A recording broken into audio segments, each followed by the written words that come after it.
Hi. Hello. Okay.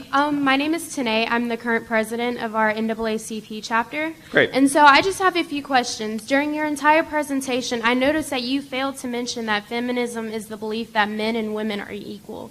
So do you not think this? And then also, I noticed when you were talking about America's values and about how great America is, you failed to mention that our nation was built on the power of white men without the acknowledgement of black people, the Indians, women at least. So do you not think that men and women are equal? Do you not acknowledge the problems that we have here in America that does, in fact, not make America great?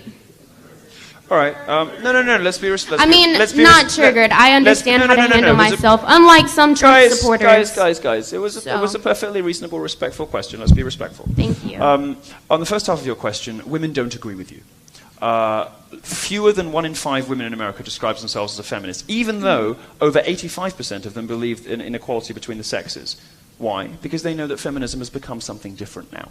They know that the feminism you're talking about, it's very convenient, isn't it, to sort of treat men like shit. And then when people say, I'm not a feminist, say, oh, but feminism's out of quality. But that's not what feminism has become. It's not what feminism is anymore. Feminism is a mean, vindictive, spiteful, nasty, man-hating philosophy. So that why has very would you little, well, let me finish, because I let you finish, okay? That has very little to do with the equality of the sexes and a lot to do with man-hating. And the way that you know that is women are abandoning it in their millions. Women don't want feminism anymore. They have rejected your version completely. They don't agree with you. In the UK, the numbers are even worse. Just 7% of women in the UK describe themselves as feminist, despite the fact that 92% of women in the UK believe in equality of the sexes. It's very clear what's happening. They don't believe that those two things mean the same, because if they did, they'd give the pollsters the same answer to both those questions. Women know that feminists say one thing and do another. Women know that the primary purpose of feminism these days isn't to promote equality, it is to beat down on men. So you've lost, you have a big PR problem on your hands, and when you come up and say, well, how dare you not mention that it's actually just about equality of the sexes, don't you believe in equality of the sexes? I very clearly said in my speech multiple times that I do, and that I love women, that I care about them. But, this sleight of hand that feminists play, when they're perfectly happy to treat men like shit and spread these conspiracy theories about the patriarchy, these lies about the wage gap, lies about campus rape culture, and then turn around and play the victim and play innocent and say, feminism's just about equality. Give me a break. Give me a break. So, as to your second part of your question, I get some shit from conservatives for this answer, by the way, but I agree with you. I agree with you that there are structural historical problems in this country. I agree with you that the black community has been treated like hell by both Democrats and Republicans. I just don't think Black Lives Matter is the answer. I don't think that throwing your toys out the pram and burning your own cities is the answer. I think better schools would help. And I think if black people really wanted to improve their lot and improve their situation, they would start voting for Republicans. Because when they do, and when people police properly, black lives are saved. Bill Clinton, who signed the crime bill in which took thousands of black dads out of families and threw them in jail, the terrible, pointless, awful war on drugs, right? Replacing, the black dad with the state, which is what Democrats have systematically tried to do to you guys for generations. And Black Lives Matter's response isn't to say, we're going to try voting for the other guys because 40 years of this hasn't worked. What we want is better schools so that a poor black child who is smart could go to Harvard. They don't do that. They cause a fuss, they block a road, and they burn their own towns down. So yeah, I agree with you that there's a problem. But I think we probably have very, very different prescriptions for that.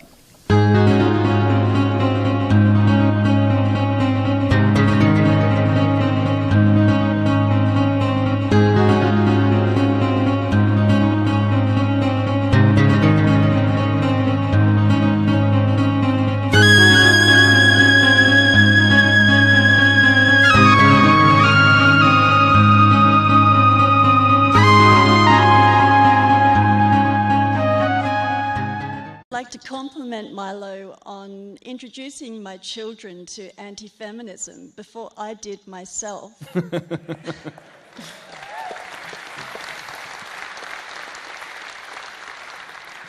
Because I want them to be happy. Of course. I'm a nice person. I want people to be happy, and they won't be happy if they're feminists. Exactly. We have Solutions Sundays in Women Against Feminism, and a lot of our women are asking what we can do to help more women discover why we need to be against feminism and how to actually be solutions-oriented. What's your advice? I think you should start being civilly disobedient. I think you should start... I mean, look, there was this movement in the 60s to burn bras. You know, women were all sort of, oh, we're giving up on this, male expectations. Our self-esteem, is not determined by what a man thinks of us. We're going to, enter the workforce, give up on motherhood, all the rest of it. All these things were disasters for women. I think you should burn your briefcases. I think you should have women going out and dressing up in suits and briefcases and put them on a massive bonfire outside your Parliament House and declare your love of motherhood. Declare your love of children, and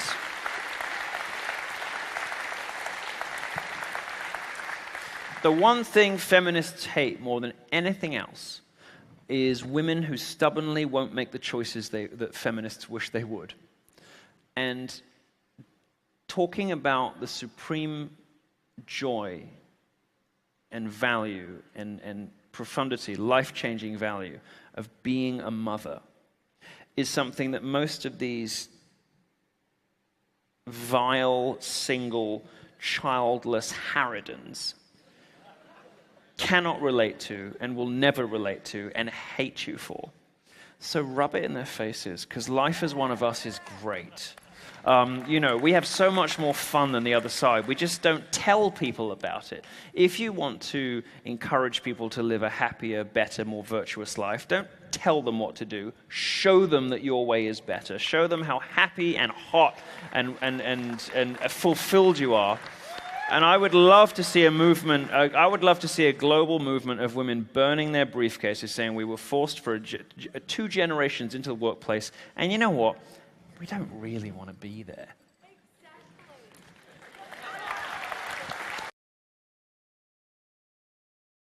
I've paid a compliment for you, so your question? Thanks. We really need you to come and stir up freedom of speech here, because it's not constitutionally protected in Australia. Right. And I think you think we're in a better place than what we actually are. We've had a government whose policy has been multiculturalism and mass migration for generations now, and we're not really allowed to question it at all. Yeah. The thing is, now the activist groups are lobbying to have Islam upgraded almost to the status of a race in anti-discrimination legislation by redefining it as an ethno-religion, and they're also pushing for it to be included in 18C legislation, so that would make it anyone could sue you if you made a joke about Islam. Yeah. So how are we supposed to fight this when we can so easily be sued for defamation, we can be sued for everything? What are we supposed to do? I understand.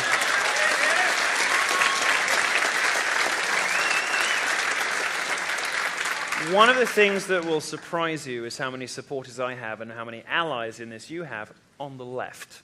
And you don't have to be sort of, as mortifyingly disruptive and mischievous as I am. You can be reasonable. I would encourage you to rise up in huge numbers. The left no longer has a monopoly on protest, on mob tactics, on boycotts. Use their own warfare against them. Organize and show up. This 18C shit is f***ing horrifying.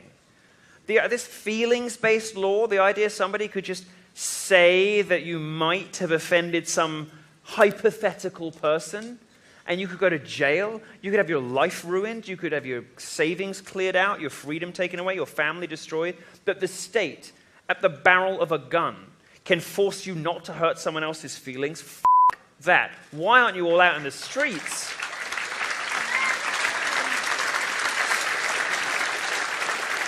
The advantage you have over the left as conservatives is you're able to keep your hands to yourselves, except in consenting situations, and your shoes to yourselves, yes. Although that ended out well for the shoe, for all of us, not so much for the guy in the pool. He had to wander back to the tube station in bare feet. Bless him. Let's hope he got plenty of cuts and bruises. No, I mean, we keep our hands to ourselves. I think mass civil disobedience, make yourself, the left wants to make itself ungovernable. I think the right we should make ourselves uncensorable.